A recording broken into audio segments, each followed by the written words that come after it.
High court and supreme court में tax के around litigation करते हैं। तो अगर मैं सुप्रीम कोर्ट की बात करूं तो सुप्रीम कोर्ट में एक टिपिकल टैक्स मैटर कैसा दिखता है? जो सुप्रीम कोर्ट में पहुंचते हैं मैटर्स, वो सिर्फ एक क्वेश्चन ऑफ लॉ पे पहुंचते हैं. It is very important to know that not every kind of dispute is entertained by the supreme court. Only those cases which involves substantial question of law. So basically we have three ways to approach Supreme Court. First is कि अगर हमारा fundamental right violate हो रहा है then we can directly approach to the Supreme Court. And secondly special leave petition. उस cases में हम उसको अप्रोच कर सकते हैं. थर्ड ये है कि अगर हमारा ट्रिब्यूनल से या हाई कोर्ट का जो डिसीजन आया उनसे हम डिसएग्री एंड ऑल, तो उस केसेस में हम Absolutely. इनका जो ब्रेन होता है, ह्यूमन का जो इंटरफेरेंस होता है वो नहीं कर सकता. वो बिल्कुल नहीं कर सकते. They can make your work easy. At least at this particular point in time, I find it very difficult to नमस्कार दोस्तों, वेलकम टू लीगल लैब. स्वागत है आपका लीगल लैब के एक और एपिसोड में. मैं हूं आपका होस्ट दिनेश कुमार और आज हमारे साथ हैं एडवोकेट रजत मित्तल सर. सो सर, थोड़ा सा आप बताइए अपने बारे में हमारी ऑडियंस को. हाय, गुड इवनिंग एवरीवन. मेरा नाम रजत मित्तल है. मैं पेशे से एक वकील हूं और मैं सुप्रीम कोर्ट में प्रैक्टिस करता हूं. हाई कोर्ट्स में भी प्रैक्टिस करता हूँ. मेरा course subject area of specialisation taxation laws है, बट मैं जनरली कमर्शियल लॉज में भी डील करता हूँ. मैंने अपनी पढ़ाई नेशनल लॉ यूनिवर्सिटी भोपाल से करी और सन 2010 से अब करीबन 15 साल हो गए मेरे को in the field of law. अब मैं पिछले 15 साल से I work with various law firms and now for past 6 years I am running my own practice. आज हम डिस्कस करने वाले हैं टैक्स लॉ के बारे में, सो बने रहिए हमारे साथ. सर, मेरा पहला सवाल ये है कि आप टैक्स लॉ के अंदर ही आप क्यों गए? नॉर्मली लोग क्रिमिनल लिटिगेशन में जाते हैं एंड ऑल. हाँ, ये बहुत इम्पॉर्टेंट सवाल है दिनेश, और मैं ये बताता हूँ आपको कि जैसे क्रिमिनल लिटिगेशन हो गया या सिविल कमर्शियल लिटिगेशन हो गया, वो बहुत लोगों की पहली पसंद होता है. टैक्सेशन लॉज इसलिए शायद लोगों की पहली पसंद नहीं होता बिकॉज टैक्सेशन लॉज का ड्यूरिंग लॉ स्कूल कोई एक्सपोजर नहीं होता. Similar is the case with me. मैंने until 4th year of my law school मैंने टैक्स लॉज के बारे में ज़्यादा पढ़ा नहीं था. मेरी बेसिक नॉलेज जो थी टैक्स के बारे में वो through my background in accounts थी, but that was very limited. The first exposure that I got into taxation laws was only when I participated in a competition along with my friend. It was a competition organized by the Government Law College Mumbai. नानी पालकी वाला एस्से writing competition. वहाँ पे मैंने transfer pricing laws के ऊपर हमने एक ऐसे लिखा था which got selected and got the second best prize. So when I was writing this particular paper, I was really intrigued by the tax laws. So वहाँ से मेरी शुरुआत हुई. उसके बाद मैंने टैक्स लॉज के बारे में काफ़ी पढ़ा और जाना, और मैंने काफ़ी उसके बारे में रीड किया. इवेंचुअली जब प्लेसमेंट सीजन आया, मेरी फर्स्ट जॉब भी इंसिडेंटली एक taxation law firm Lakshmi Kumaran Sreedharan में लगी. तो तब से मेरी जर्नी टैक्सेशन में ही रही और मेरे को काफ़ी इंटरेस्ट भी आया टैक्सेशन में. तो मैंने फर्स्ट जॉब करी, मेरे मेंटर थे मिस्टर पुनीत बंसल. उन्होंने मुझे काफ़ी टैक्स में सिखाया and I was in not even litigating eight that particular point of time. मैं कंसल्टिंग विंग में था. I was doing advisory work. तो मैंने 1.5-2 साल उनके साथ काम किया. उसके बाद मैंने कुछ और लॉ फर्म्स में काम किया. अल्टीमेटली 2019 में मैंने अपनी प्रैक्टिस स्टार्ट करी और आज 6 साल हो गए मेरे को अपनी खुद की प्रैक्टिस स्टार्ट किए हुए. ग्रेट. सो बेसिकली आपका जो टैक्स के अंदर जो इंटरेस्ट जागा वो एक कंपटीशन से जागा. एक मेरा कंपटीशन से जागा बिकॉज वो मेरा फर्स्ट एक्सपोजर ही था टैक्स में. तो वहाँ से मेरा कंपटीशन तो थोड़ा जागा. Eventually it comes to a point I started practicing in tax laws, but now I do everything taxation and commercial laws, but my core experience and expertise remains in taxation. So sir, आप जैसे high court and supreme court में tax के around litigation करते हैं, तो अगर मैं supreme court की बात करूं तो सुप्रीम कोर्ट में एक टिपिकल टैक्स मैटर कैसा दिखता है? देखिए, सुप्रीम कोर्ट का एक टिपिकल टैक्स मैटर और for that matter any other matter, जो सुप्रीम कोर्ट में पहुंचते हैं मैटर्स, वो सिर्फ एक क्वेश्चन ऑफ लॉ पे पहुंचते हैं. It is very important to know that not every kind of dispute is entertained by the supreme court. Only those cases which involves substantial question of law get entertained by the Supreme Court. So whether it is taxation law or any other laws, only those cases involving questions of law get entertained by the Supreme Court. आप supreme court को जब कभी approach करते हैं, there are 3 ways to approach Supreme Court in India. One is by way of filing writ petition under Article 32. but those are in the rarest of rare cases, because that is an extraordinary jurisdiction of the Supreme Court, and you must assert violation of your fundamental rights. And even invoking that particular, Supreme Court doesn't entertain those kind of petitions very easily, because they say that if your fundamental rights are violated, you first must go to the high courts and then come to the Supreme Court. The second way to approach the Supreme Court is by way of Article 136, which is your special leave petitions. Special leave petitions, and the third way to approach the Supreme Court is by way of filing statutory civil appeals. So, for example, certain laws will itself provide you that if you are dissatisfied with the order or aggrieved by the order of the High Court or the tribunal, then from the tribunal you can straight away approach, or the High Court, go to the Supreme Court under that particular statute. For example, in customs law, if there is a valuation dispute, you go to the Supreme Court directly. In IBC, if there is a substantial question of law from by a decision of NCLAT, then you go to the Supreme Court under section 62 of the IBC.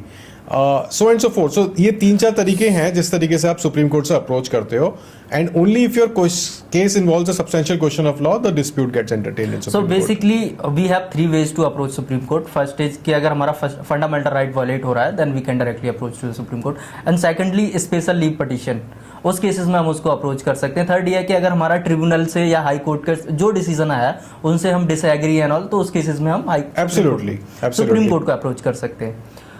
अभी जैसे आपने बताया कि tribunal के बाद हम supreme court को approach कर सकते हैं, तो ट्रिब्यूनल के बाद हाई कोर्ट को क्यों नहीं अप्रोच करते लोग? देखिए, वो those are certain circumstances where the like in customs and excise there is a specific provision of law which says that on specific matters like valuation, on specific matters like classification, the appeal will directly lie from the tribunal to the Supreme Court, because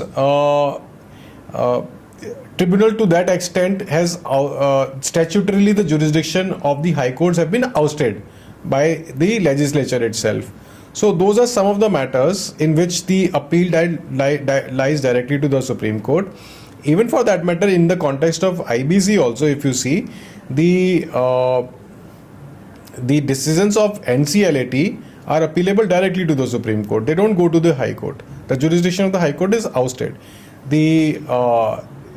So if you are aggrieved by a decision of NCLAT or by a decision of say CSTAT, the remedy lies in the Supreme Court. Sir, tax law जो है वो numbers का game है या फिर understanding of principle of law है? देखिए, tax law number का गेम है, ये सबसे बड़ा मिथ है. और इस मिथ में it's a myth because tax law एक हार्डकोर लीगल सब्जेक्ट है. और जो डिस्प्यूट्स होते हैं टैक्स के, दे हैव एब्सोल्युटली जीरो और no connection with numbers. Numbers play a very small part. Numbers का पार्ट ये होता है कि इसमें कितना टैक्स चोरी हुआ है कि नहीं हुआ है. That is beyond that there is absolutely nothing. Sometimes you might have to demonstrate your arguments, legal arguments, by way of say showing that this is my turnover, this is how it is getting reconciled. So that plays only a very small part in tax litigation. And typically for those things, chartered accountants and auditors and all those your CS, they will help you out with understanding the numbers. But ultimately you have to convert that into proper legal arguments in the court. क्योंकि tax laws में आप ये जानिए कि it's not a dispute between two private parties, it's a dispute between the private litigant and the government. So on the other side is always a government. So whenever there is a litigation from the government or by the government or against the government, you see there will always be constitutional issues. और constitution के issues कोई number से तो आप determine नहीं करके. Constitution issues में और स्टैट्यूटरी इश्यूज में बहुत डिफरेंस होता है. और गवर्नमेंट के साथ जब लिटिगेशन में होते हो तो कॉन्स्टिट्यूशनल इश्यूज आते हैं कि ये टैक्स लगना भी चाहिए था इन द फर्स्ट प्लेस. आज गवर्नमेंट मुझसे बोल रही है इस प्रोविजन के अंदर आप टैक्स दो. मैं क्वेश्चन कर रहा हूँ गवर्नमेंट की authority, this provision itself should not have been enacted in the first place. So those become the constitutional issues. So these are issues which are completely beyond numbers. They have absolutely no connection with numbers, and numbers play a very small part in the. So if we talk about numbers in tax law, so it has मतलब इनका बहुत ही minor play है absolutely law बहुत के कम। अंदर। हाँ एक basic understanding होनी चाहिए जो कि आपको कोई भी सीए समझा सकता है कि यस, इतना और टैक्स ऐसा कोई जरूरी नहीं है कि आपकी अकाउंट्स बैकग्राउंड होनी चाहिए। अकाउंट्स बैकग्राउंड होती है तो ठीक है, आपको आसानी होती है चीजें It's a plus समझने में, point. It's a plus, but इतना कोई it's not a handicap if you are not from accounts background, that if you done science, if you done science then I am assuming that you must have done mathematics also. आपको basic mathematics आनी चाहिए। आपके लिए beyond that you not required to be a super specialist in numbers. Recently we have discussed about SLP, special leave petition. सो आप एक बार बताएंगे कि ये होती क्या है एग्जैक्टली? देखिए, स्पेशल लीव पिटीशन भी एक तरीके की एपिलेट जुरिस्डिक्शन है सुप्रीम कोर्ट की। ओके। सुप्रीम कोर्ट की ओरिजिनल जुरिस्डिक्शन होती है, से for example article 32 of the constitution of India is the original jurisdiction because you can directly approach the supreme court and bye way of writ petition. Statutory appeals जो acts में होती है, specific laws में होती है, वो appellate jurisdiction होती है। आर्टिकल 136 भी एक स्पेशल लीव पिटीशन एक एपिलेट जुरिस्डिक्शन का ही पार्ट है सुप्रीम कोर्ट का। वो बेसिकली क्या है कि when a matter is filed in the Supreme Court, it is not converted, it is you're asking under, if a matter is filed under Article 136 in the Supreme Court, you're asking the Supreme Court that permit me, this matter involves a substantial question of law, kindly give me a special leave to appeal. It is only when the leave is granted does a matter convert into a civil appeal. Sometimes SLPs are entertained at the pre-notice stage, the matters get granted, but judgments are generally given in a matter, reported judgments which are converted into first leaves are granted, converted into civil appeals, and then the judgments are granted. So then they become a basically- reported judgments. Basically अगर मैं in term short term में बोलूँ तो एक प्रकार से bench है supreme court की जो स्पेशल लीव ग्रांट करती है एंड ऑल। नहीं, सुप्रीम कोर्ट में देर आर 34 जजेस in the supreme court right now. Okay. And supreme court में कोई भी मैटर डिटरमाइन करने के लिए, जज करने के लिए, you have to have minimum of 2 जजेस। सुप्रीम कोर्ट में कोई जज कभी एज अ सिंगल जज नहीं बैठता। They sit in chambers while deciding smaller issues, but when it comes to issuing notice in a matter, when it comes to determining or giving a judgment, it's always a minimum is the bench of 2. It could be 3, it could be 5, it could be 7.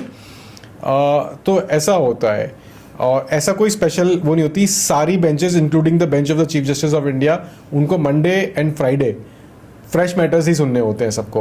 And approximately in a year close to 60 to 70,000 matters are filed in Supreme Court, and out of those matters, at least 75% of the matters I would say get dismissed at the threshold, at the admission stage. So आप जब matter supreme court में file करते हो, 75% matters आपके dismiss हो जाते हैं। It's those out of those 25% of the matters where generally the leave is granted to appeal. Which is why it is called special leave to appeal, special leave petition. यहाँ पे अगर मैं बात करूँ एक स्ट्रॉन्ग एसएलपी एंड एक week SLP, तो क्या डिफरेंस होता है? देखिए, जैसे मैंने आपको बताया कि there are close to, you have to understand the dynamics of litigation in supreme court. There are close to 60 to 70,000 cases which are filed every year in Supreme Court, out of which 75 to 80% matters get dismissed. How do you ensure that your matter is not one of those 75% matters that get dismissed? You have those 25% of the matters where you have to get the notice issued. That's the first admission stage is very important. So at the admission stage, so what sets your matter apart from the rest?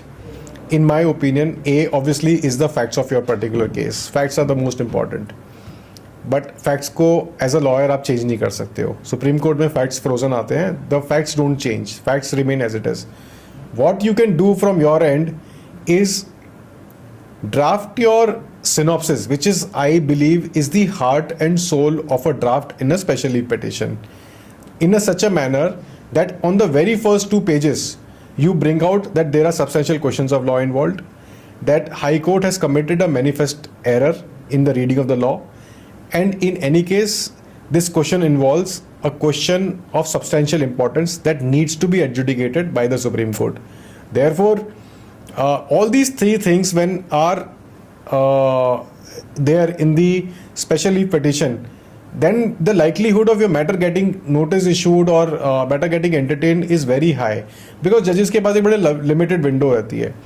एक जज के वो Monday और Friday को matter सुनते हैं, typically उनके next day पे उनको 65 to 70 मैटर्स में एडमिशन स्टेज में सुनने हैं, और 65 to 70 मैटर्स किसी को एक रात पहले दिए जाएं, ठीक है, उनके पास कितना समय रहता है, तो वो क्या करेंगे, they will basically go through the notes of so basically they will first scan through the impugned judgment जो जिसको असेल किया है, और मैक्स टू मैक्स उनके पास टाइम होगा कि आपकी सिनॉप्सिस पढ़ेंगे.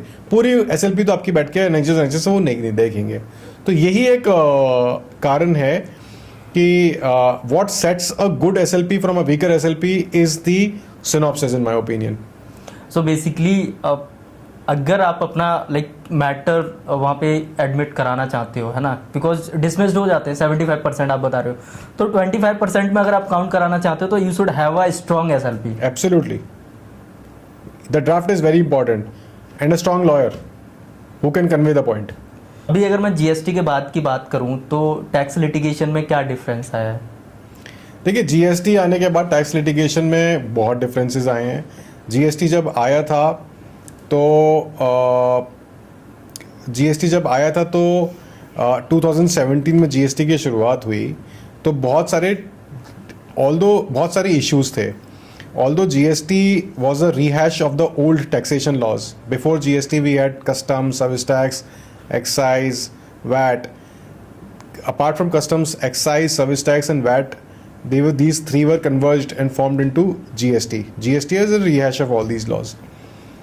So, and combined with technology, because of integration of technology and that the portal of GST plays an integral part in the total administration, the scheme of things. So, शुरुआत में GST की जो litigation हुई थी वो basically teething issues पे हुई थी कि इतनी लोगों को प्रॉब्लम्स थी, रिटर्न्स फाइल करने में प्रॉब्लम थी, ट्राइन 1 फॉर्म्स फाइल करने में प्रॉब्लम थी, जिसके चक्कर में गवर्नमेंट की तरफ से क्रेडिट्स डिनाई हो रहे थे.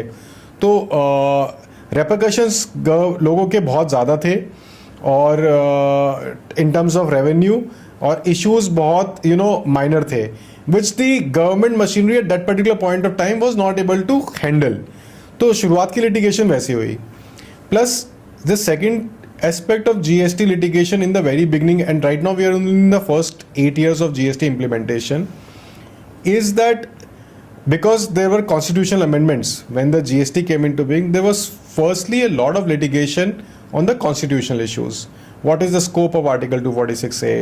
What is the scope? GST was one of the first few tax laws where they introduced provisions of draconian provisions like arrest and draconian provisions for prosecution. So some constitutional issues involved, whether arrest can happen at the summon stage. So all those issues, there were issues relating to levy of compensation cess. There were issues related to levy of GST on ocean freight. All these were constitutional issues, and these constitutional issues have now somewhat settled, I would say. But there is still a long way to go. There were issues relating to the powers of the GST Council. What is the role of GST Council? Whether it's a recommendatory body or whether it's a body with whether its recommendations are binding or non-binding. तो ये सब issues हुए शुरुआत में GST में. अब ये issues more or less settle हो चुके हैं. अब statutory issues आ रहे हैं. लेकिन एक जो problem है अभी GST के litigation में है कि हम 8 साल आज हो गए हमारे GST को, बट आज तक भी जीएसटी के ट्राइब्यूनल्स की फॉर्मेशन नहीं हुई है. okay. और जीएसटी के ट्राइब्यूनल्स तो जो स्टैट्यूटरी स्कीम है डिस्प्यूट रेजोल्यूशन की under GST is that first there is a scrutiny of returns. But अगर वो सब क्लियर है, आपका ऑडिट हो चुका है, first there is a show cause notice. Show cause notice का फिर बाद में आप रिप्लाई करते हो. That reply gets adjudicated by way of an order in original. Against that order in original you can file first appeal before the commissioner appeals and if that order is also decided against you, you go to the tribunal and file a second appeal. So आज की तारीख में क्या है, हमारे 8 साल बीत चुके हैं. 7 assessment years have passed. Literally orders have been issued for all these years and those matters are pending at the stage where the commissioner appeals have already adjudicated it against the assessee, but the assessee doesn't have the forum to take it forward. So they have pending liabilities which cannot be adjudicated at this particular point of time, because we have absolutely no infrastructure or no GST tribunal in place. There are no members, nothing in place. So sometimes the assessees directly approach the high court, but usse it's not beneficial for the assessees because you're losing out on a forum. तो वो अभी teething issues हैं हमारे GST litigation में, but then government is working towards formalising the formation of tribunal very soon. अभी जैसे constitution challenges होते हैं और स्टैट्यूटरी इंटरप्रिटेशन वाले जो केसेस होते हैं, तो उनमें बेसिक डिफरेंस क्या होता है? देखिए, मैं आपको एक दो शब्द में बताऊंगा. बहुत सिंपल डिफरेंस है. स्टैट्यूटरी इंटरप्रिटेशन में आप पूछते हो लॉ ये कहता है कि ये कहता है, इसका मीनिंग ये है कि ये है. जो लाइन लिखी है इसका मीनिंग ये है कि ये है. कॉन्स्टिट्यूशन इश्यूज वुड बी ये लॉ एग्जिस्ट करता भी है या करना चाहिए भी नहीं. मैं आपको सिर्फ फॉर एग्जांपल एक इशू बताता हूं. जैसे there is a supreme court judgment called Govind Saran Ganga Saran. उसमें बोला कि टैक्सेशन के किसी भी टैक्सेशन लॉ के 4 इंपॉर्टेंट पहलू होते हैं. One is the levy, the section that imposes levy of tax, कि इस पर्टिकुलर टैक्सेबल इवेंट पे जीएसटी लगेगा. Okay, that's the number. Second is the subject of tax, कि ये पर्सन टैक्स पे करेगा. Okay, that's. Third is the measure of tax, कि taxation की valuation कैसे होगी. Fourth is the rate of tax, okay, कि कितने परसेंट टैक्स लगेगा. ये अगर चारों चीजें होती हैं किसी भी स्टैट्यूट में, तो वो एक वैलिड, जनरली एक मतलब indication is it's a valid taxation statute. These are 4 fundamental important. And when they say measure of tax, you have to provide for, complete machinery provisions relating to how to extract tax and how to recover tax. All these things are very important. तो पहले question आया, जैसे एक for example in the context of lotteries. Lottery में पूछा कि उन्होंने service tax लगा दिया. तो पहले क्वेश्चन ये हुआ कि जब लॉटरी एक बेटिंग एंड गैम्बलिंग है और उसको आप एक्शनेबल क्लेम से इक्वेट कर चुके हो, तो क्या सेंट्रल गवर्नमेंट के पास पावर है कि आप उस पर आप सर्विस टैक्स लगा सकते हो? सुप्रीम कोर्ट ने रिसेंटली आंसर किया नहीं, बट गवर्नमेंट ने लॉ बना दिया था कि हम उस पर सर्विस टैक्स कलेक्ट करेंगे. तो that is the basic difference between constitution law, interpretation related to constitution issues and statutory issues. आप फंडामेंटली जुरिस्डिक्शन है आपके पास ये लॉ बनाने का नहीं बनाने का, दैट कम्स फ्रॉम कॉन्स्टिट्यूशन. अभी हमने कुछ मैटर्स में जीएसटी के अरेस्ट प्रोविजंस चैलेंज किए थे. और हमने बोला था कि जीएसटी में जब आप समन्स के टाइम पे आते हो तो आप अरेस्ट नहीं कर सकते, because that is against the article 20 of the council, because you are basically being asked to depose against yourself and that is not permissible under the criminal law. So certain fundamental issues that whether arrest provisions can be there, and at the time of when the person is called for arrest, can someone be arrested, what are the safeguards, those are constitutional issues, those flow from the constitution. If not everything that is written in the taxation laws or statutes or any other statutes for that matter is the law of the land, it has to pass through the muster of the constitution challenge. Only if it is in accordance with the constitution can a law survive. So अभी आपने बोला था कि GST में arresting issues वगैरह आए थे, तो लाइक अगर किसी पर्सन ने कोई भी डिफॉल्ट किया जीएसटी के रिगार्डिंग, देन अरेस्ट हो सकता है? क्या है लॉ? ऐसा नहीं है, डिफॉल्ट करते हैं और बहुत लोग डिफॉल्ट करते हैं. Arrest provisions are not to be invoked at the drop of the hat. Okay, बहुत सेफगार्ड्स हैं लॉ में भी सेफगार्ड्स हैं. और in a very clear circumstances मैं आपको बताता हूँ कि only if it involves a tax fraud of above 5 crore rupees, then the arrest provisions kick in. And not every dispute कि आपका इंटरप्रिटेशन इशू है, ऐसा नहीं है कि उसमें आपको अरेस्ट कर लेंगे. कि मेरे क्लासिफिकेशन इशू है, गवर्नमेंट ये चाहती है, आप ये कहना चाहते हो, but it's a 50-50. It could be either this way or that way. Those are not the situations where arrest provisions are to be invoked.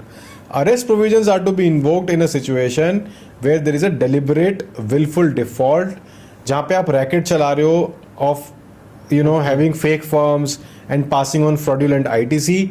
Typically in those cases is the arrest provision to be required. But आपने क्या है, that sole discretion whether the arrest is to be done or not done is with the commissioner and the authorities, the jurisdictional commissioner. Now उससे क्या होता है, जहाँ पे आप अथॉरिटी को डिस्क्रिप्शन दे देते हो, sometimes they are prone to misuse it, और वो हुआ भी जीएसटी के. In the initial few years there were lot of arrest. The arrest provisions were invoked to extract recoveries from the assessees.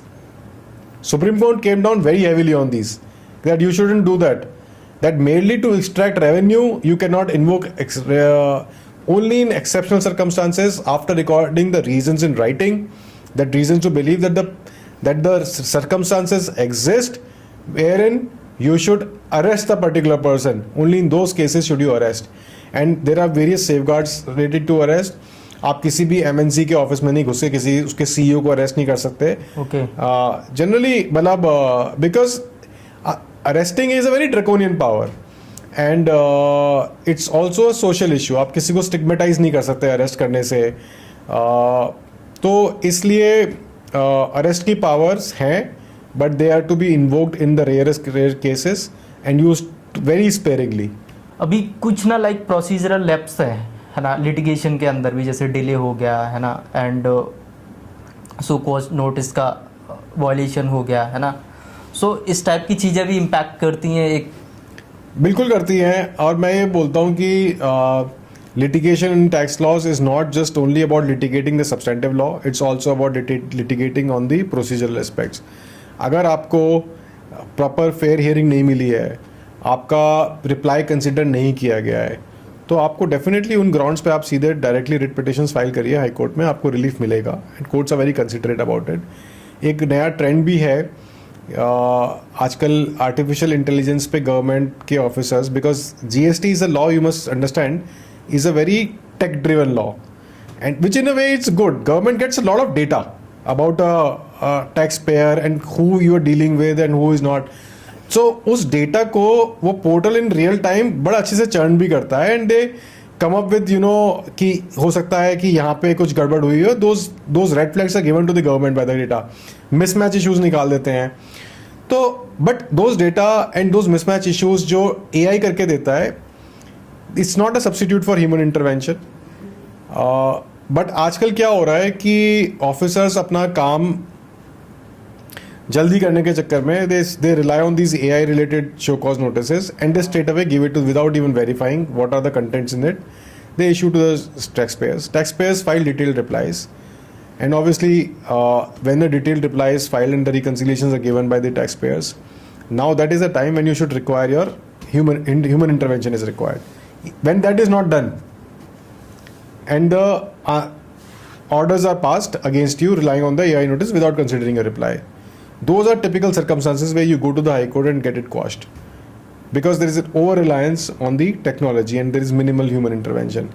Technology can come to your aid, it can't be a substitute. अभी मैं अगर इसमें बात करूँ, अगर किसी person ने बिलफुल कोई डिफ़ॉल्ट किया है ना टैक्स का, एंड बाद में जाके वो गिल्टी प्रूफ भी होता है, तो उस केसेस में क्या मतलब कोर्ट की सज़ा वगैरह होती है, कुछ होता है? नहीं, देखिए, अगर किसी ने वो किया है तो उसके ऊपर टैक्स लगेगा, पेनल्टी भी लगेगी. ओके. टैक्स में कन्विक्शन इतना होता नहीं है. प्रोसिक्यूशन अगर किसी ने टैक्स दे के पे कर दिया है तो ठीक है. Government at the end of the day किसी को जेल भेजने के लिए वो नहीं है, उनको अपने रेवेन्यू से मतलब है. Revenue collection is the goal for the government, और वो उससे कर लेते हैं. अपना पैसा दो और आगे वो पैसा नहीं दे पाओगे तो then government has the recovery mechanism. Okay. फिर वो आपके एसेट्स वगैरह से कुछ भी कर government, the provision says that they will recover it from you. They can attach your assets also, they can attach your bank accounts also, they can recover it as an areas of your land revenue, which means that they can really attach your आप कुछ अपनी life का कोई landmark tax matter जो हो वो आपको share करना चाहेंगे? जो देखिए, मेरे को 15 साल हो गए टैक्सेशन लॉ में, और मैंने बहुत सारे टैक्स डिस्प्यूट्स किए हैं. मतलब close to 300-400 matters in supreme court, numerous matters in the high courts, I can't even count. तो बहुत सारे लैंडमार्क हैं. some of them कुछ रिकॉल कर सकता हूँ. जैसे एक मैटर है which relates to the arrest provisions in the GST. उसमें चीफ जस्टिस की bench, honourable chief justice Sanjeev Khanna ने मेरे को नोडल काउंसिल अपॉइंट भी किया था. और उस मैटर में बिकॉज बहुत अरेस्ट हो रही थी जीएसटी में उस टाइम पे, तो it's a landmark in the way that supreme court the majority judgment gave lot of safeguards, Okay. ensured that these safeguards are taken care of while doing any kind of arrest, and now arrest provisions not to be misused. Okay. So that is one matter. I'm involved in several high profile, lot of revenue heavy disputes also for various companies. In case of one particular mining company, there is a demand of close to 3,500 crore rupees on the simple issue whether the crude oil that was sold by them should be exigible to VAT, Rajasthan VAT, or should it be exigible to central sales tax. Central sales tax 2% है, VAT 5% है, so वो differential 3% पे tax लगेगा, वो differential VAT लगेगा, GST लगेगा, CST लगेगा, वो एक इशू किया था, वो अभी सुप्रीम कोर्ट में पेंडिंग है. ऐसे बहुत सारे लैंडमार्क जजमेंट्स हैं आज की तारीख में. I was part of the recent 9-judge constitutional bench judgment on the interpretation of the term royalty, whether it's a consideration or whether it is in the nature of tax. Then I was part of the original 9-judge Supreme Court constitution bench matter on the levy of entry tax and whether the levy of entry tax is justified or not. And so there are numerous matters in GST. I've been involved in the matters relating to levy of GST on ocean freight. And that was one of the first seminal important GST judgments, and there was one judgment which basically it was pronounced by justice and written by Justice D.Y. Chandrachud. That particular judgment was the first judgment which gave us interpretation about the powers of the GST Council, whether what is cooperative federalism, what are the powers of GST Council, whether it's a recommendatory body or a binding body.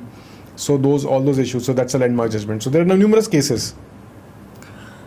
अभी एक article है 246A, तो इसमें centre और state officers के बीच में confusion बढ़ा है या फिर प्रॉब्लम सॉल्व किया है? देखिए 246A की जो 246A की रिक्वायरमेंट क्या थी, पहले 246 था. 246 की requirement because GST was a dual levy. आप कोई भी अब जीएसटी का बिल देखोगे रेस्टोरेंट में जाओगे तो उस पर सीजीएसटी भी लिखा होता है, एसजीएसटी भी लिखा होता है, तो it's a dual levy. At the same time the central government as well as the state government is levying the same taxes. So concurrent powers हैं दोनों सेंट्रल गवर्नमेंट के पास और स्टेट गवर्नमेंट के पास. Under that comes from article 246A. In my opinion the debates pertaining to article 246 are fairly well settled, that this is in the nature of concurrent power of taxation. And if you read the Mohit Mineral judgment which pertains to levy of compensation cess, उसमें काफ़ी detail में article 246A पे deliberate भी किया गया है. And I don't per se see any kind of central state dispute pertaining to article 246. So there is no confusion as such. The powers are concurrent. Vodafone judgment के बाद जो है retrospective tax amendments क्यों हो रहे हैं? मतलब कोई जरूरी नहीं है, हमेशा से ही होते आए हैं. जैसे मैंने आपको पहले बताया कि there are always two sides of the tax dispute. One is on one side is the private litigant, on the other side is the government. Government कभी कभार केस हार जाती है और ज़्यादातर केस हारती है सुप्रीम कोर्ट में, इन हाई कोर्ट. तो वो क्या करते हैं, अपने जजमेंट को ओवरकम करने के लिए अमेंडमेंट कर देते हैं, लॉ में ही अमेंडमेंट कर देते हैं, जिससे कि जजमेंट ओवर रूल हो जाता है.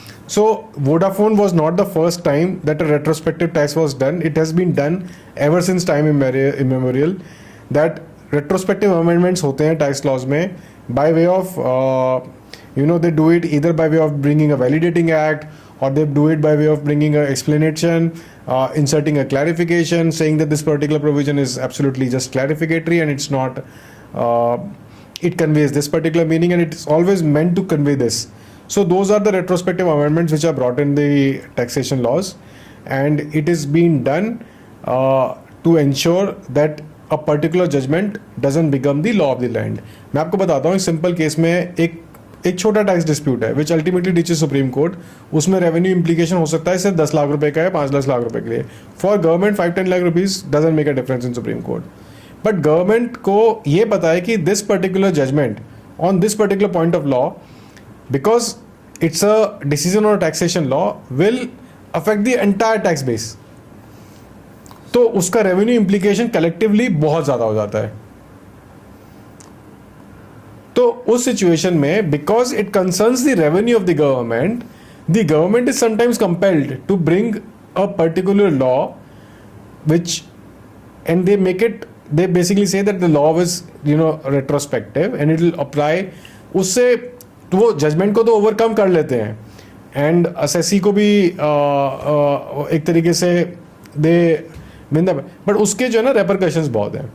उसके रेपरकशंस ये हैं कि it basically hampers your image as a destination of lack of certainty. किसी भी सिचुएशन में कोई यहाँ पे बिजनेस आपके कंट्री में क्यों इन्वेस्ट करेगा, आप उसको सर्टेनिटी तो दोगे।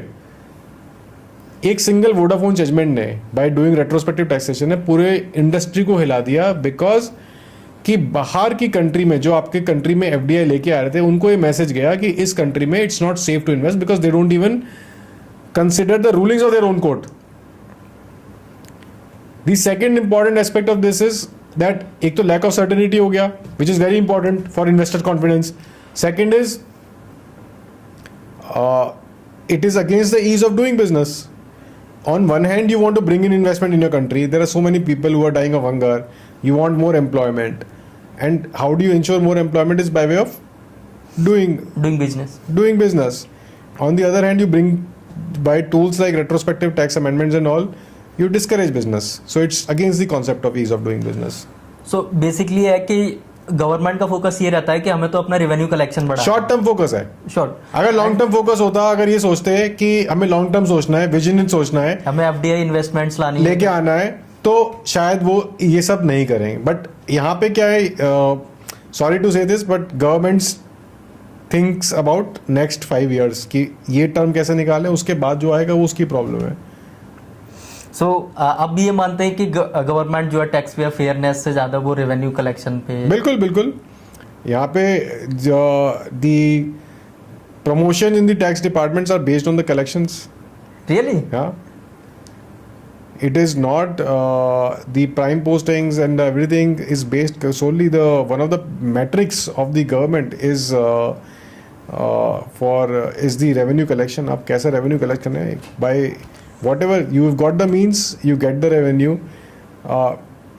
देखिए मैं सिर्फ गवर्नमेंट को ब्लेम नहीं करूँगा, यहाँ पे लोग भी कुछ हैं अनस्क्रूपुलस एलिमेंट्स जो पूरे पॉन्ड को ख़राब करते हैं, बट उनकी वजह से even good businesses suffer. The reason government के जो एम्प्लॉयज़ हैं या गवर्नमेंट के जो हमारे ब्यूरोक्रेट्स हैं, जो IRS ऑफिसर्स हैं, they are amongst us only, they come from within our society, so they are not too different from us. But problem है कि जहाँ पे हमारे यहाँ टैक्स की इतनी चोरी होती है तो उनको ऐसे लॉज निकालने पड़ते हैं और वो लॉज इम्प्लीमेंट फिर सबके लिए होते हैं, तो उसमें ऑनेस्ट टैक्स पेयर्स भी फंसते हैं। हाँ, क्या इंडियन टैक्स कोड जो है वो कॉरपोरेशन के लिए बना है या फिर कॉन्फ्लिक्ट के लिए? मतलब जो इंडिया की जो टैक्स लॉज हैं, लॉज में कोई प्रॉब्लम नहीं है, problem lies in the implementation of laws. Okay, laws बहुत फेयरली ड्राफ्टेड हैं, अगर आप उनको प्रॉपर्ली इम्प्लीमेंट करोगे तो वो होगा, मतलब they will be proper results. आप अपने रेवेन्यू ऑफिसर्स को you have to give them training that अभी क्या है, जैसे कोई टैक्स डिस्प्यूट होता भी है, that's not a problem, people don't perceive that as a problem.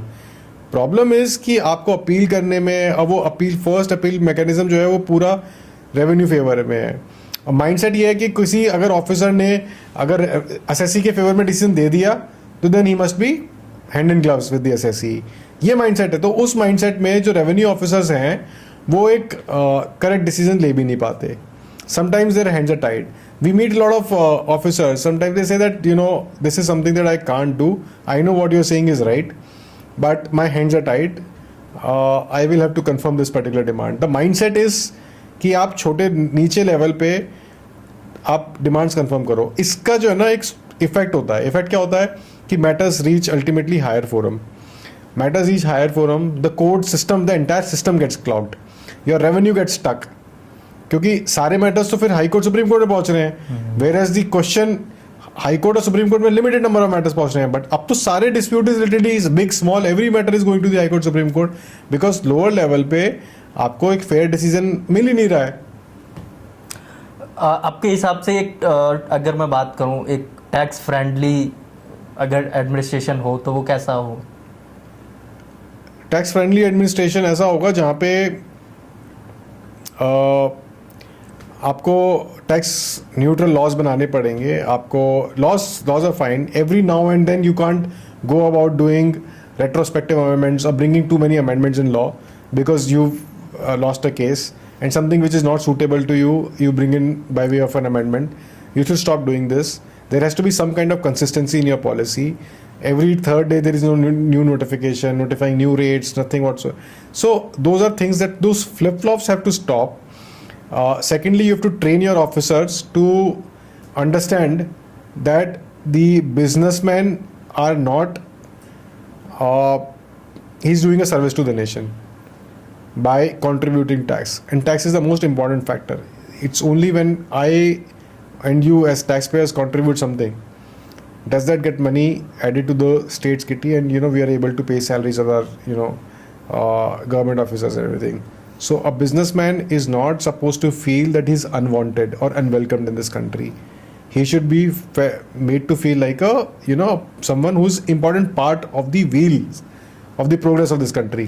Because without the business, the country can't progress. The reason why US is so ahead of us, or for that matter even China is so ahead of us, is because they promote business. So look where China is today. देखा जाए तो law is not a problem is that कि हम short term goal के चक्कर में कुछ amendment करते हैं, जो भी चीजें implementation is the problem. Implementation is the problem, and the problem is the mindset of the bureaucrats and the IRS officers and the officers on the ground. And third thing, which is the most important thing, is that you have to control corruption. आज GST के department में आपका कोई काम बिना पैसे दिए हो ही नहीं सकता. ओके आप छोटा एक रजिस्ट्रेशन भी नहीं ले सकते बिना पैसे दिए. अगर मुझे एक जीएसटी का रजिस्ट्रेशन कराना है तो वो नहीं हो सकता. आप करा के देख लीजिए आसानी से. अगर आपको 10 चक्कर काटने पड़ेंगे तो आप अल्टीमेटली क्या बोलोगे, यार इसके लिए मेरे को थोड़े बहुत पैसे देने पड़ेंगे, दे देता हूँ, मैं काम खत्म कर लेता हूँ. सो बेसिकली है कि अगर आप टाइम से भी काम कराना चाहते हो अपना, तो उसके लिए आपको देना ही पड़ेगा. नहीं तो फिर अनफॉर्चुनेट. आप अपनी लाइफ के हाई स्टेक टैक्स डिस्प्यूट्स कुछ शेयर करेंगे? देखिए, मैंने आपको वैसे बताया कि मैं काफ़ी समय से टैक्स लिटिगेशन प्रैक्टिस कर रहा हूँ. Some of the biggest tax disputes that have been part of are one I told you about the issue relating to levy of CST versus VAT on sale of crude oil. The other, very recently I'm involved in a case, tax dispute before the Supreme Court that pertains to levy of GST on the online gaming companies. Okay. And the issue there before the Supreme Court is whether the entire pot, the entire collection which is made by the gaming companies for the purpose of playing games is susceptible to GST, or only the commission that is received by the gaming operators. That is going to be one landmark judgment, because the revenue involved is close to $10 billion, about 1 lakh crores across all the companies put together. And some of the biggest senior counsels, Mr. Harish Salve, Mr. Rakesh Dwivedi, Mr. Abhishek Manu Singhvi, Mr. Tarun Gulati, Mr. Kavin Gulati, all these big lawyers are appearing in Supreme Court in that particular tax dispute. And it will be very, it's a matter that has already taken so much time of the Supreme Court. Likely to get finished in the month of July, and everyone's eagerly waiting for the pronouncement on this particular matter. Sir, आप अपनी life का अगर कोई court के मैं बात करूं, court में कोई फनी मोमेंट अनफॉरगेटेबल है, वो आप शेयर करेंगे? कोई रहा है ऐसा? जैसे मेरी लिटिगेशन जर्नी में कोई किसी पर्टिकुलर मोमेंट ने ऐसा मुझे कभी कोई डिफाइन नहीं किया. It's a collection of what has shaped me, and what has really is the collective experience that I get. I always maintain that lot of learning most of the learning for a litigator does not happen inside the courtroom. It happens right outside the courtroom, where you talk to peers, where you learn about when you're waiting for your matter to be called out for 5 hours, 6 hours. That's the time when your patience gets tested. You learn about the judge. You learn about how a judge decides a matter, how a judge behaves with a particular in a particular kind of disputes, what is their outlook in particular kind of disputes, how you should frame your arguments before this particular judge. Those are the kind of nuances that you learn outside the courtroom when you spend time with your older colleagues, younger colleagues also, when you spend time in the canteen. So that's very important. I always maintain that those are the kind of experiences that has I find that are very, very important for a lawyer. As a lawyer, I think what is also very important is, and has really helped me a lot, is also when you go and brief senior counsels in a particular matters. I have had the privilege of briefing Mr. Hari Salve, Mr. Abhishek Manu Singhvi, Mr. Shyam Devan, Mr. Mukul Rohatgi, the best in the business, Mr. K.V. Vishwanathan, and all these great lawyers, and the way they dissect the law and instinctively know what is the point that is going to land with the judge is very important. So when you spend time outside the court, the time that you spend time in briefing the seniors, the time that you spend with your peers, all that goes into making of a lawyer.